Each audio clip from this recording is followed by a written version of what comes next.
Hi friends, welcome to Books and Crafts. My name is Martyna and welcome to my August wrap-up. So August was a strange reading month for me.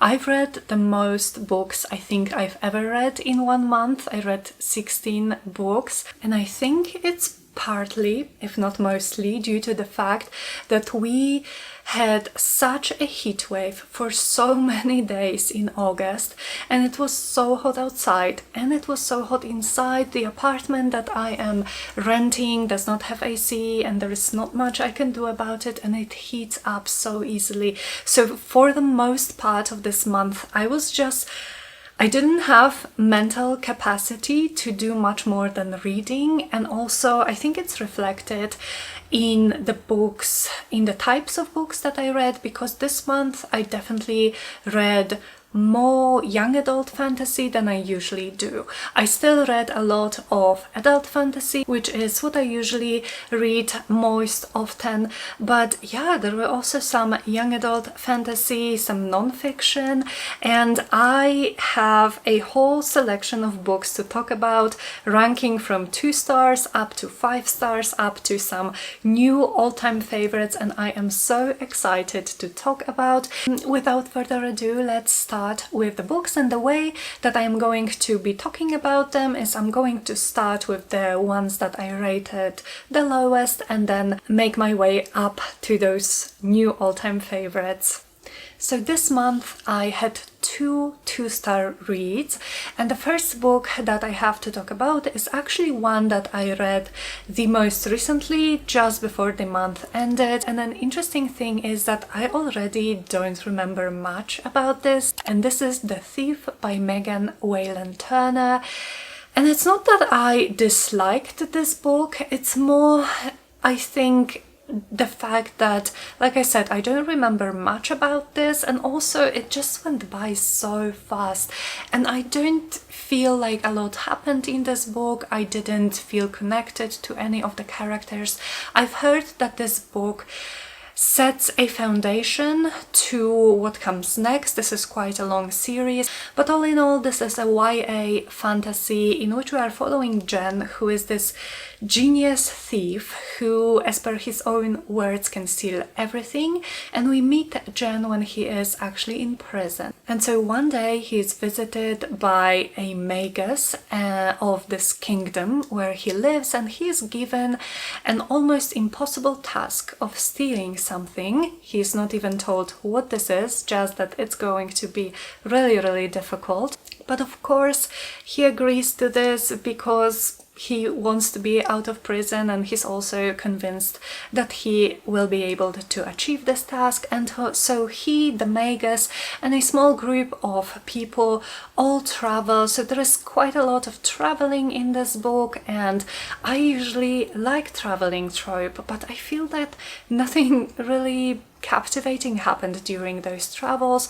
I did like how some of the relationships between the members of this particular group formed and developed, and then the quest itself was okay, and there was a plot twist at the end which I did saw coming, but it was quite interesting, and I think this book sets a nice foundation for the next books in the series and what we will get from Jen, and also kind of the political situation of this book. So yeah, so if you guys have read this one, please let me know if the next book does indeed get better and if you think I should continue. And then my other 2 stars was also a YA fantasy, and it was a series conclusion. So unfortunately I did not enjoy this concluding book as much as I did, but this is The Bronzed Beasts by Roshani Chakshi, and this is book 3 to The Gilded Wolves, and I did really enjoy The Gilded Wolves. I gave it 4 stars. Then the next book in the series, The Silvered Serpents, I gave 3 stars,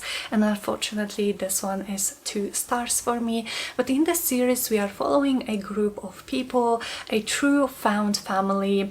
Every one of them comes from a different background, they have different stories, there is a lot of diversity in this group, two, and the plot itself, especially in book one, was quite captivating.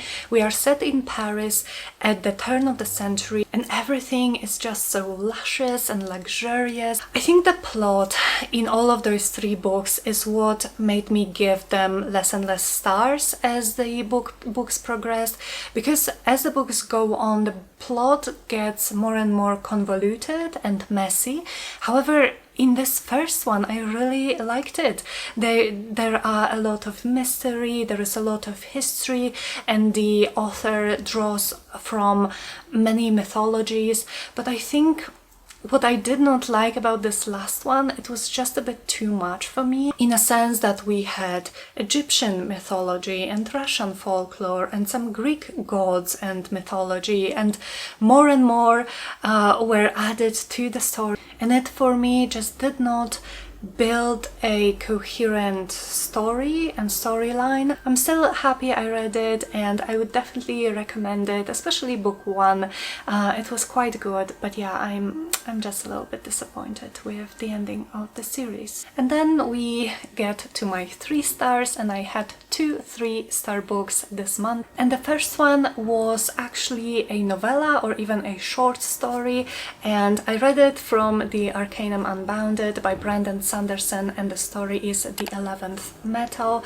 So The 11th Metal is a prequel story to the Mistborn trilogy by Brandon Sanderson. We are following Kelsier, who is one of the main characters of the original trilogy, and we see him traveling with this weird old man who then became his mentor in Allomancy. So we follow him on this really short journey. But this story, while I enjoyed it, because I love Kelsier. Kelsier is one of my favorite Brandon Sanderson characters, and so I really enjoyed reading more about him, but I don't think that the story brought anything new to his character, and all in all it was just a short and enjoyable read. And the next 3 stars read, this one is actually, I would say, verging on 3.5, was Twin Crowns by Catherine Webber, and this book was so fun. This is a YA fantasy in which we are following two twin sisters who have been separated at birth,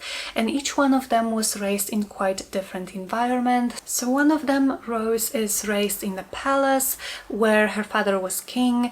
Her parents are now dead, and she's being raised a princess. She is being groomed to become a ruler of this country, while the other sister, Ren, was taken by her maternal relatives and by her grandmother, who are witches. And witches in this world, people who can do magic, are very much looked down upon.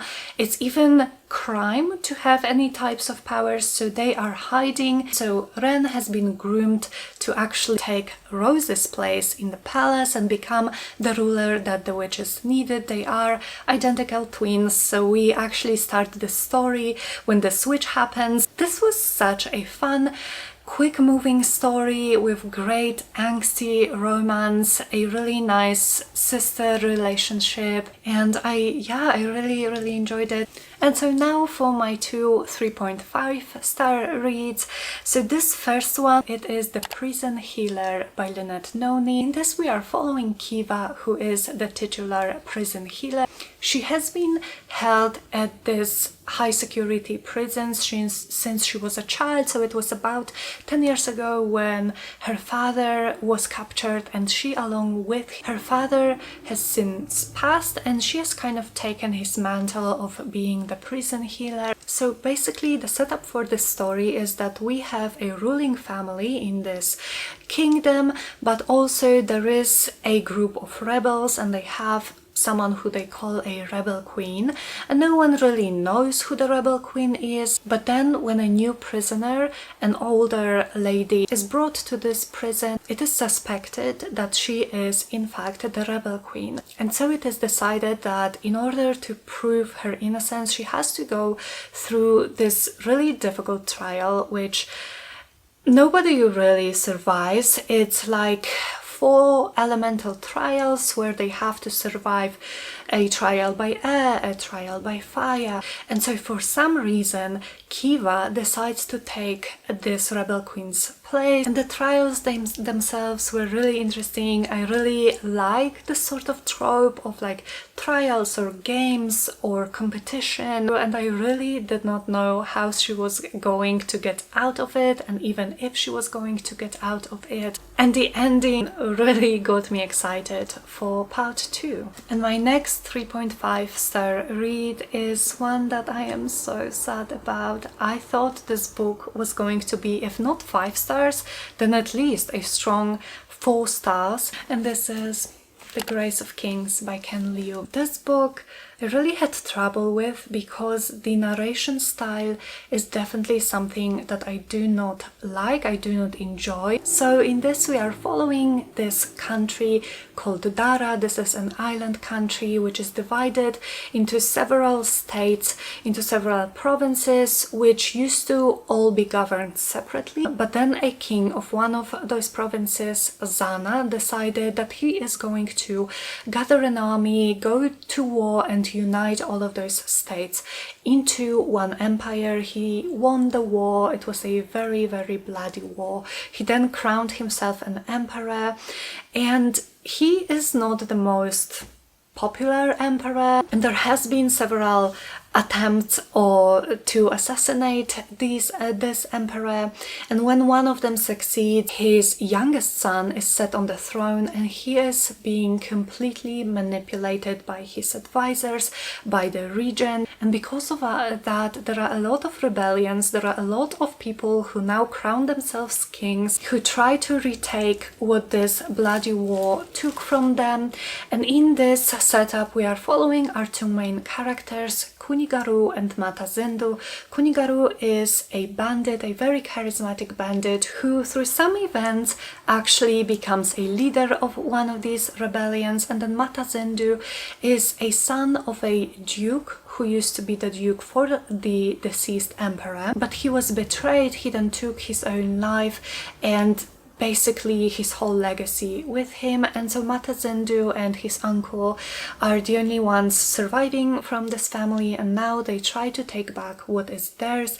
And when Matazindu and Kunigaru meet, they quickly become best friends and they want to run this rebellion together. And so it sounds interesting, and the scope of this story is really impressive. I also really enjoyed Ken Liu's writing. There were some really beautiful sentences and beautiful imagery. There are also some meddling gods, which was a fun addition to this.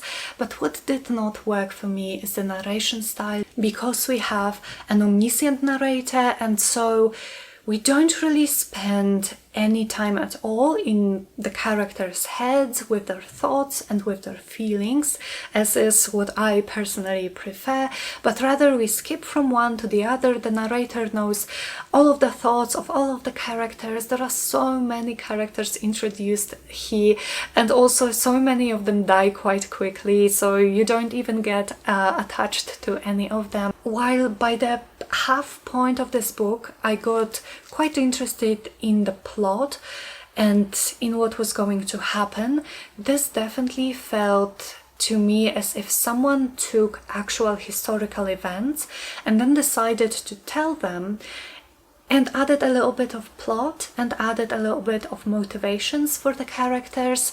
And it was quite dry. I find it really hard to enjoy a book where I don't get attached to any of the characters, where I don't love or at least hate any of the characters, because I did not have any emotions towards them.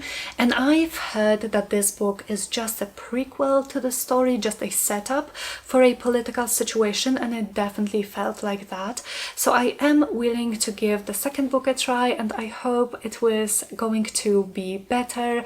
I've heard that there are more good female characters in the story later, and this gives me hope, because I already liked the female characters here, and I liked how Ken Liu examine the themes of inequality and sexism through those female characters. So yeah, I hope with all my heart that the second book is a little bit more character driven, because if it's not, I know I'm going to struggle through it. Now for my four-star reads, the first one is going to be Elantris by Brandon Sanderson, and it was so fun. I really enjoy Brandon Sanderson's worlds and magic systems and political situations that he creates within his stories, and this one was no different. I will just mention that I read this one via graphic audio, which is available on Scribd, which means this was kind of like a performance with all of the characters having distinct voices and different voice actors, and there were some sounds and music in the background. So this, I think, enhanced my experience a little bit, because I could definitely see that the writing is not what Brandon Sanderson's writing is now, and same with the characterizations, but still the story was so intriguing. So we are set in this kingdom which is right next to this legendary city of Elantris, and Elantris used to be inhabited by these almost godlike creatures who had magic, but for some reason 10 years back something happened to them, and a strange virus, strange sickness started spreading. And so now Elantris serves almost like a prison for these people who are infected by this virus. They are quarantined then there, and the thing about this sickness is that it turns people almost into zombies, into living corpses.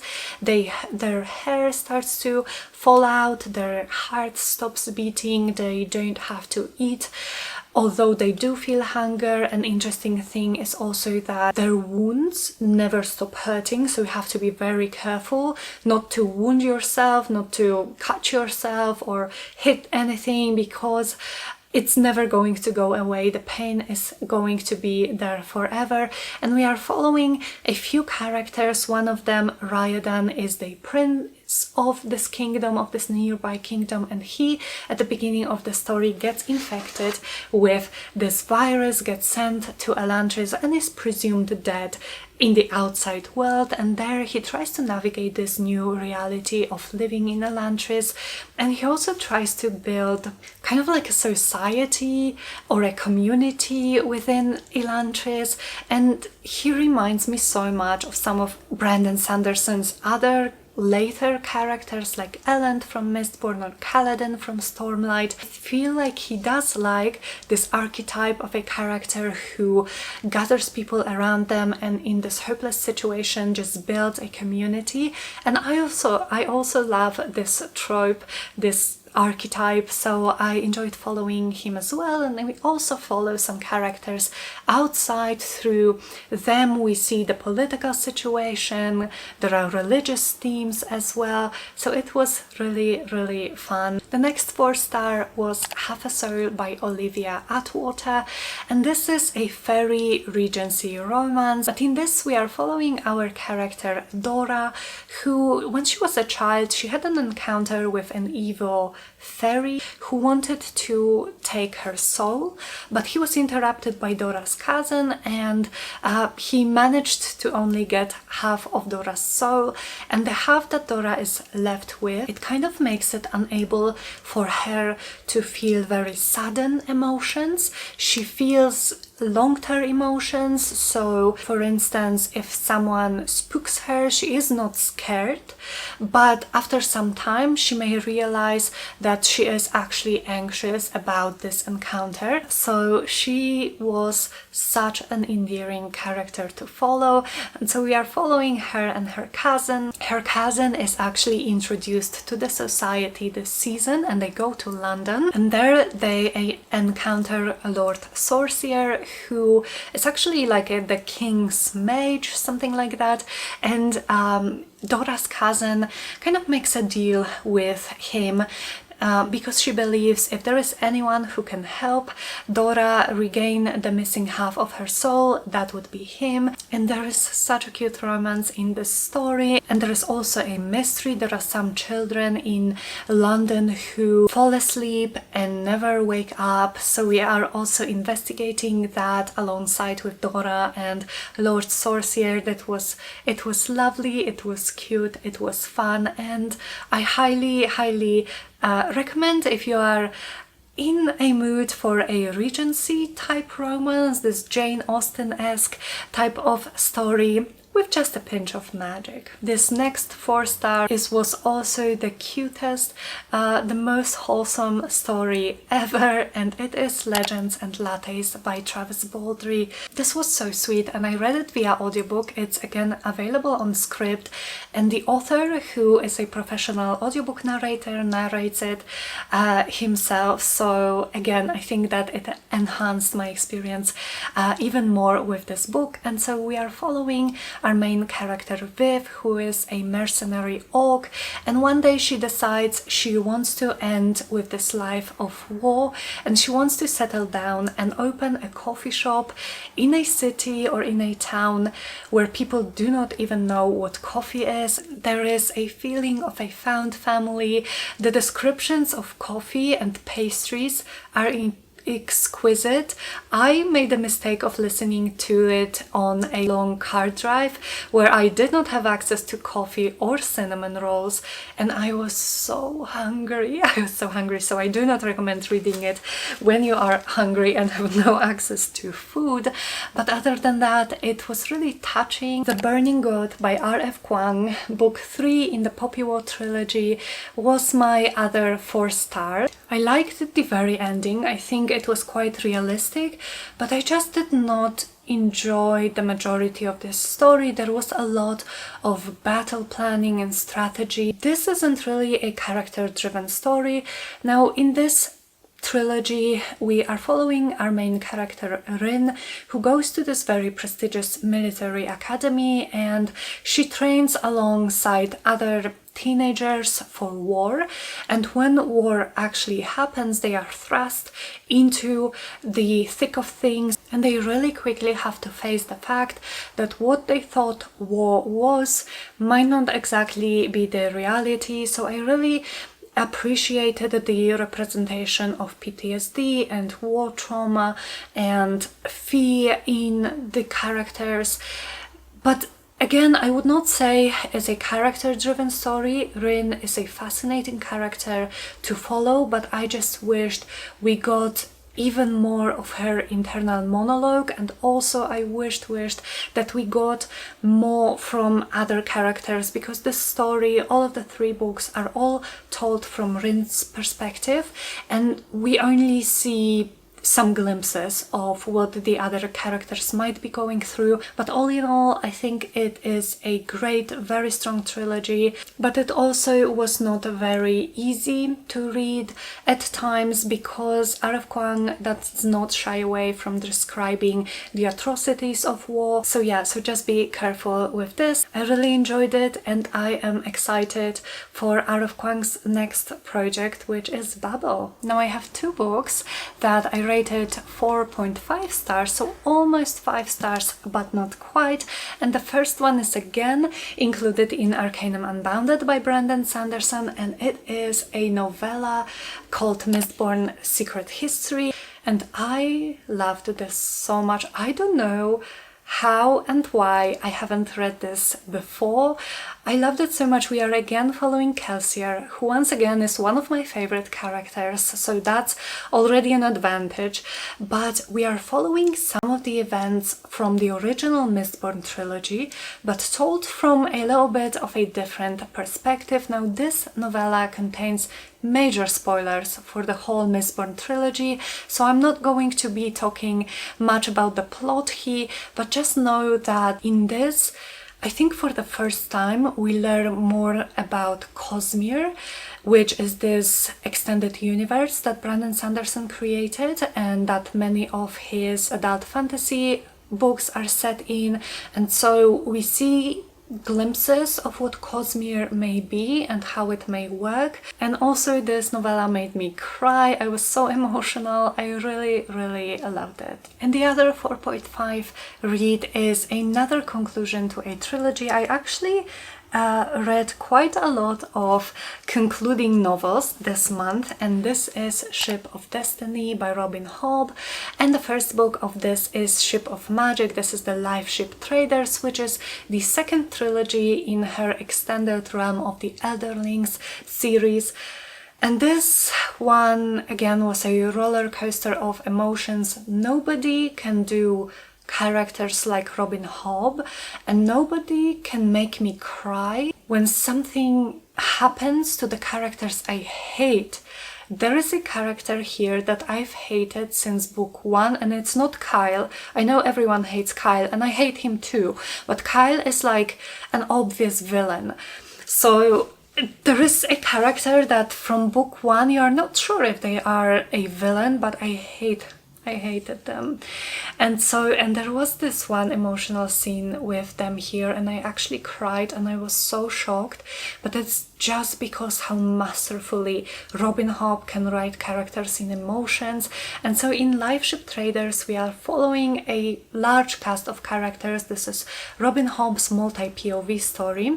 So some of the characters come from Bingtown, from this town where trader families reside, very old trader families, and we are following certain members of one of the families, Vestrid, and these old traders, they have something that they call life ships, and life ships are ships that have been made from a magical wood, and if 3 generations of captains pass away on the deck of the ship quickens, kind of awakens, and becomes a sentient being. And so we are following a few members of the Vestrid family. We are also following a pirate who wants to be a pirate king, and so many more. There are also some sentient sea serpents. There is so much. So I highly recommend this book and this trilogy. Even if you did not quite enjoy the Farseer trilogy, it's quite different, although it does still have Robin Hobb's amazing writing, beautiful prose, amazing characterization. The growth that some of those characters went through in this book and like throughout the whole trilogy, I was shocked.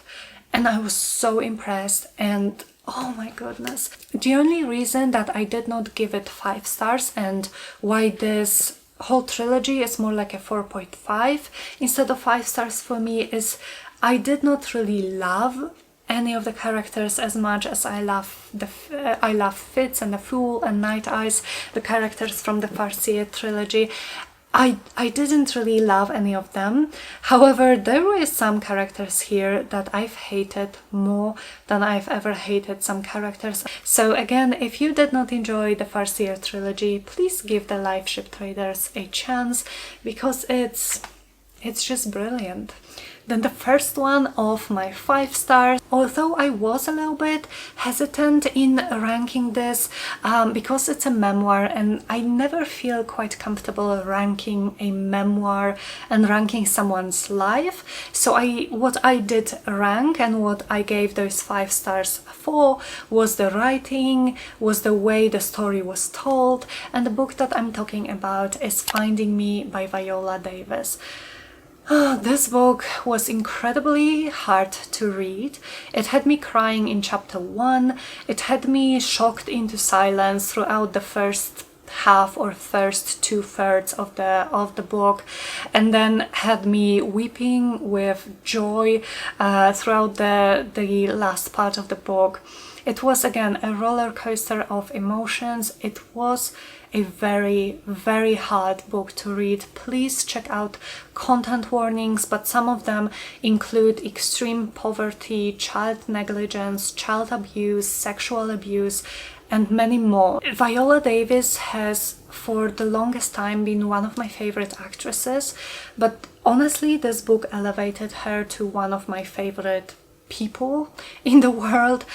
The storytelling was incredible. I wish I had a physical copy so that I could underline and just tab all of those stunning sentences.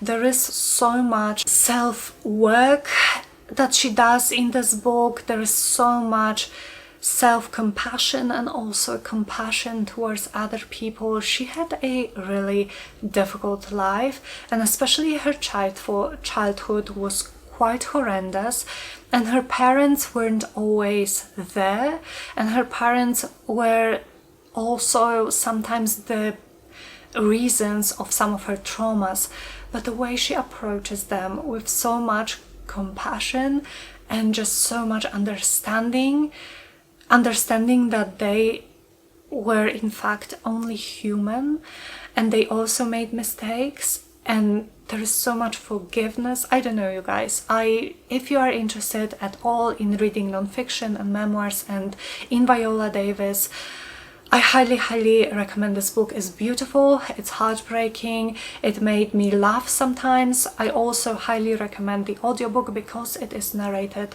by Viola herself, and she did such an incredible job with the narration.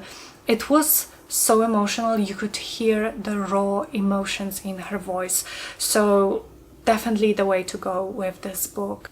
And now we get to my top 3 of this month, and at number 3 I have Fury Song by Rosaria Munda, again a concluding novel to the Aurelian cycle, which starts with Fireborn, an incredible, hard-hitting, emotional YA trilogy which at times I honestly was forgetting that I was reading YA because of how complex the characters were and how complex the political situation was and the plot and the themes. And I'm so happy because this last book delivered all that I was hoping for.